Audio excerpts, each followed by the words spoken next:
Yeah, what were we talking about? The phone just rang. I don't know, I forgot. Well, then let's go to the volunteer side because you got a lot of volunteers right now. Yeah. So Amazing volunteers. yeah, how did you get those volunteers on board? You know, honestly, like at first, I think it was, you know, John's a really charismatic person and he's really excited. And we were doing a lot of like-minded community events. Like we have a big DIY fest here. The Zeitgeist movement had like a big weekend conference here. And so we're like collectors of people. And then over time, you know, we had sort of the same small number of volunteers for like the first year. And then as the shop started getting built out, we started getting more people that were interested in volunteering. And at first I thought it was because they were like interested in using the shop and taking classes. And so we tried to make that like a volunteer benefit. But oddly, like very few of them actually like took advantage of that.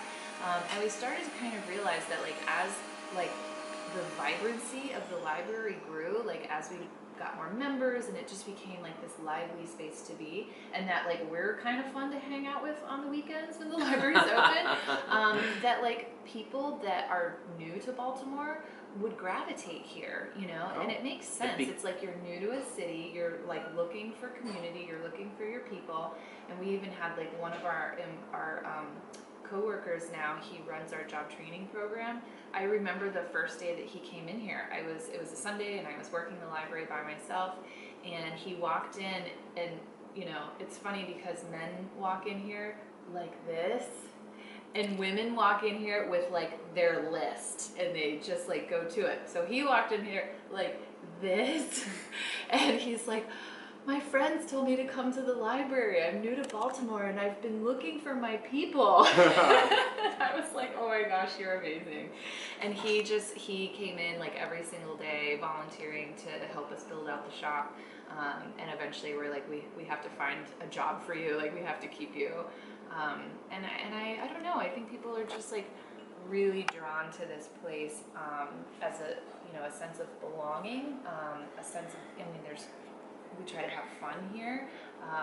It's like with the values of the library, the values of like breaking down barriers and like building things and having a positive impact on our environment and creating a healthy space and like having fun. There's like all of these values that we have that like when somebody comes in and like sees that, it's like we're usually like fast friends, you know, like you can recognize like that there's like somebody else that has come through the door has like similar values, and people like what we are. I think we're like this place has become like a magnet for for like-minded people. So everybody really gets along. Like we're all friends. It's like it turned into a family, and it like.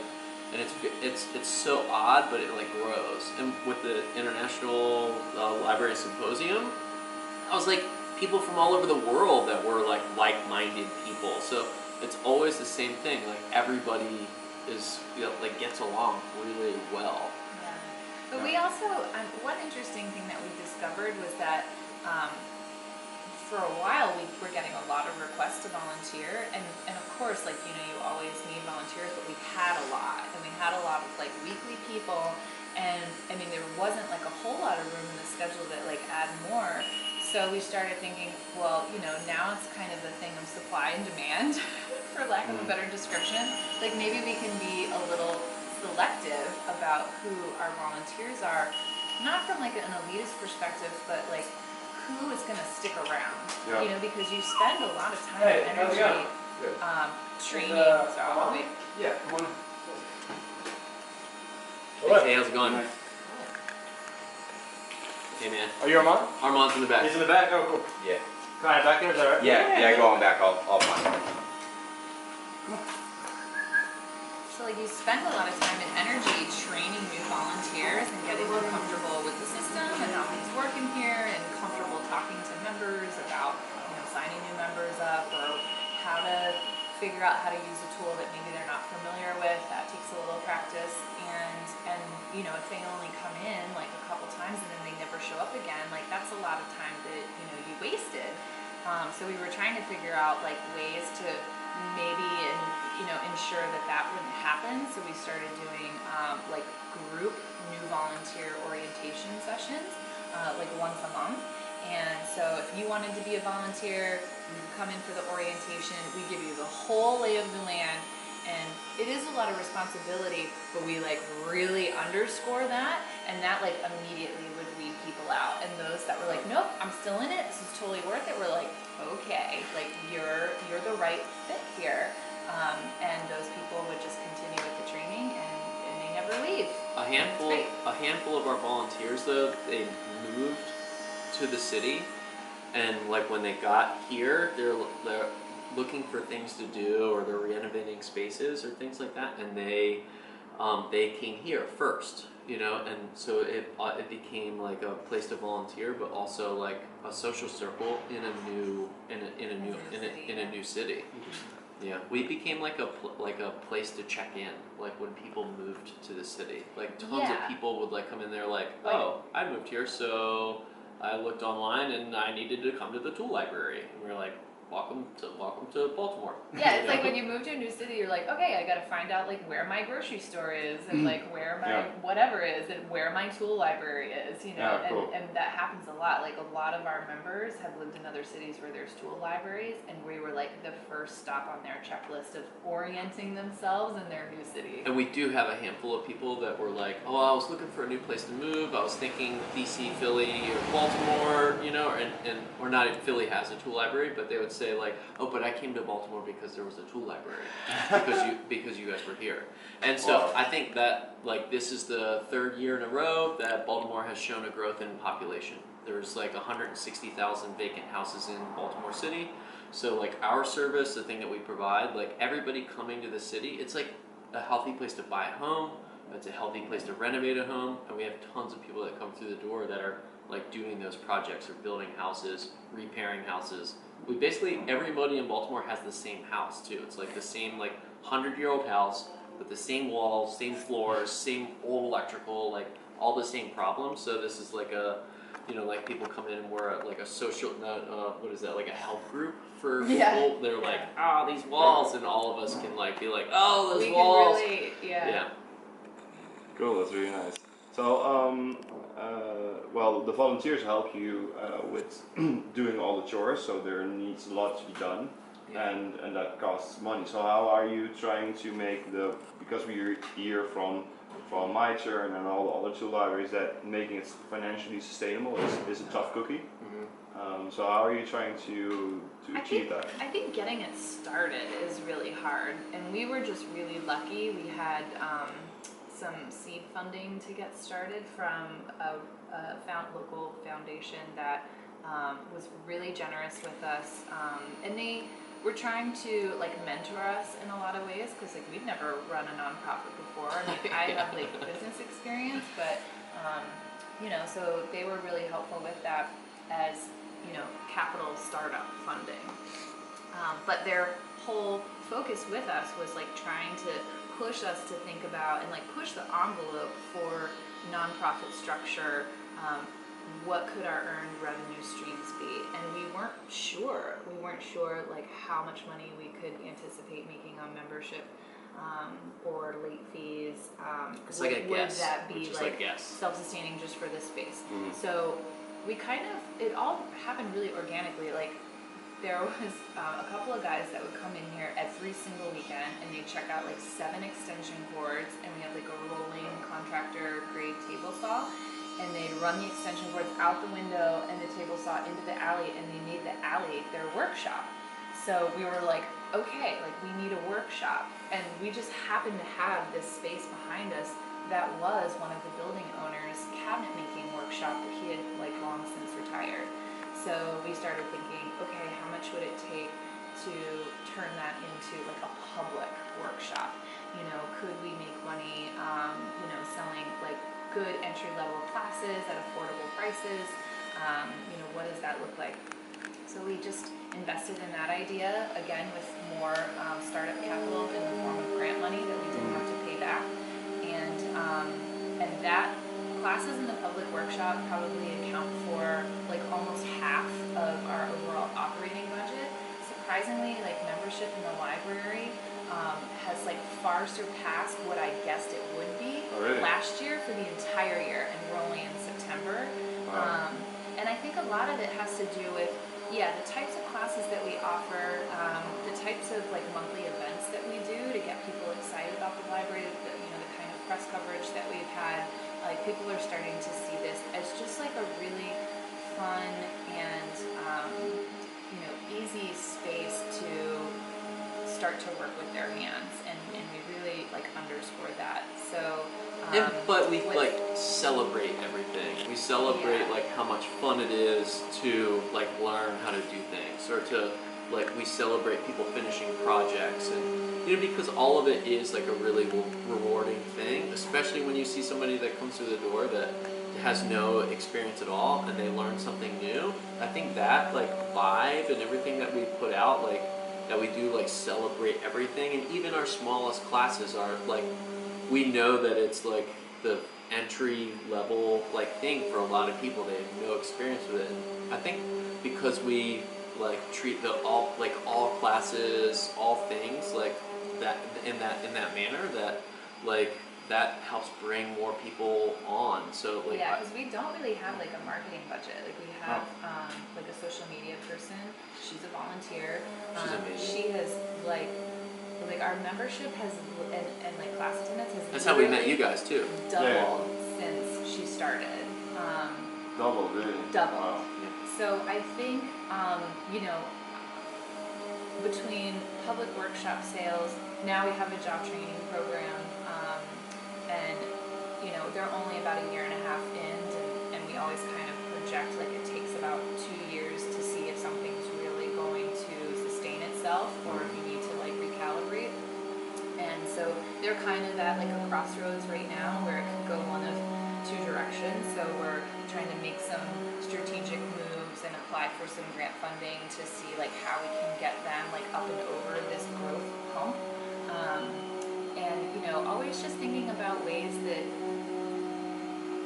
you can earn revenue that supports the mission, like that supports the work, and you always have to ask yourself that, because it's like you can't just do something because it makes money. Exactly. Like it really does need to like support the overall mission like through and through. And so there's 4 of us in the direction team, and we always like push each other and ask each other like those questions. Like, yes, but does it really support the mission?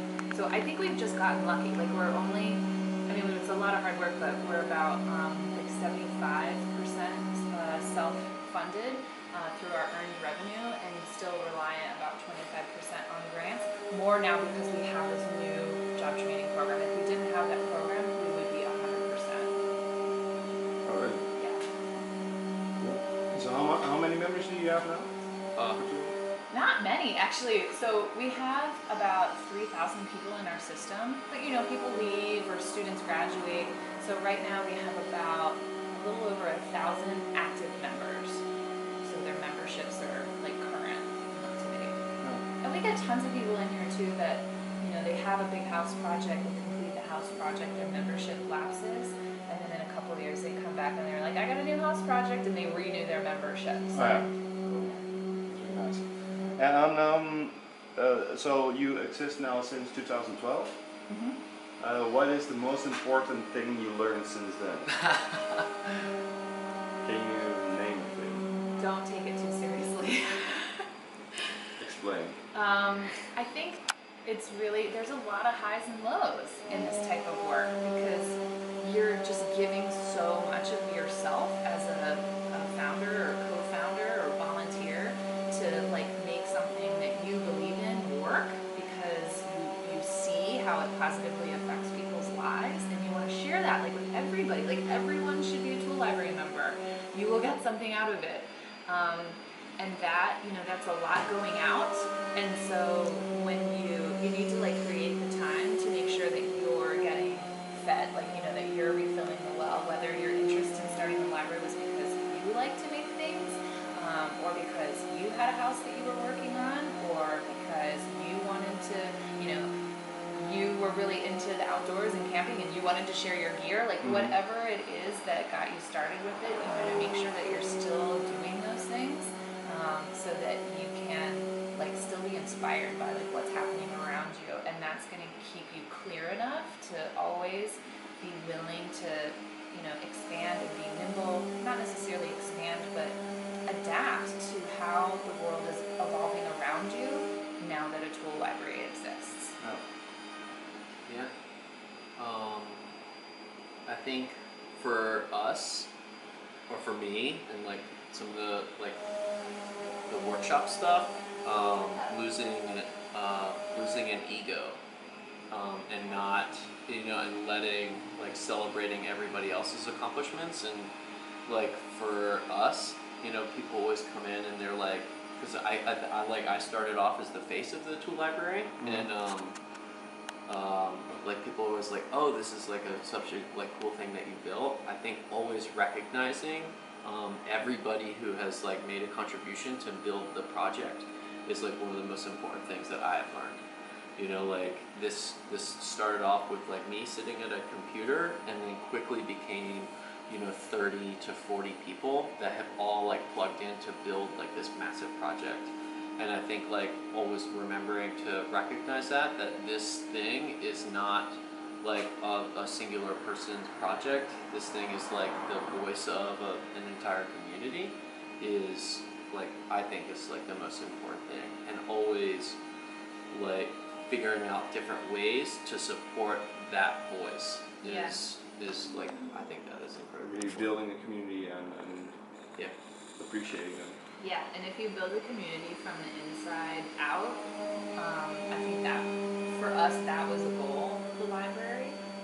Some libraries are way more utilitarian than that, but we saw a community that had a hole in it, and we wanted to like find a way to bring people together, like make it a hub, like make it a safe place, and I think we did that, but just by honoring the people that came in every day to help keep the doors open and the lights on. Yeah, and I think like changing, it's not like like how good are you, or how cool are you, or how, you know, like this entire thing is about like people who know how to use their hands or want to learn how to use their hands, and like how do we create an environment for everybody to come together and enjoy that, you know, like that's it, that's what we do. And we try to have a lot of fun, like having fun is like so important, but yeah, like people coming together just to like share an enthusiasm about building and learning and making.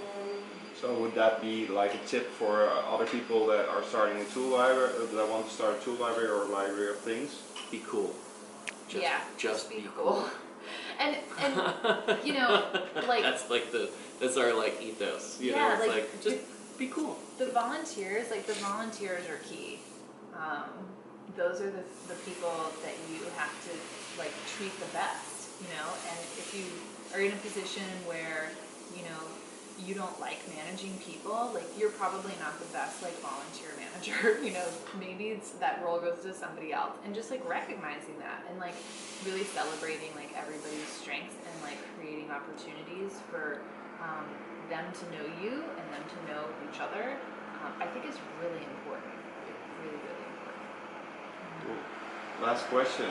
What is the biggest challenge for the future for you guys? Weed whackers. Weed whackers. What? String trimmers. Beating planned obsolescence. You know, like that tools were designed to be used like 5 times in their lifespan, and and they're getting used like thousands of times a year, and just finding a way to like beat that planned obsolescence of tools is like our biggest challenge. Biggest challenge for that's a really hard question. I like your answer so far, but if you have something else. But that's like I think it's just like, it's always like staying nimble, you know? It's always going to be like learning, like being always just being like open to learning learning and open to evolving and growing and changing and recognize, like trimming the fat if you need to, or expanding if you need to. and always like challenging ourselves or yourselves to answer the harder questions, you know, to involve like the harder communities to break into, you know. I think that becoming like a representative for communities that like have that don't trust you. Yeah. You know, that I think that's our hardest thing is like we like work in a population here in Baltimore. We try to be like this like a strong anchor point for our community, and there's a lot of our community that doesn't completely like know about us or like just like trust us, you know, like or you know like don't like take advantage of it because they might see us as like you know like young white privileged like artist community that doesn't like completely represent, you know, like the real life struggle that has been built into like the system that we live in. So like we are, I think we're kind of like a small beacon. Like it's, I say we are an artist project that instead of somebody going into a gallery, you know, they and being affected by artwork, like they come into our tool library, they like carry our attitude or our information or our tools like out into the public to have like real life impact. So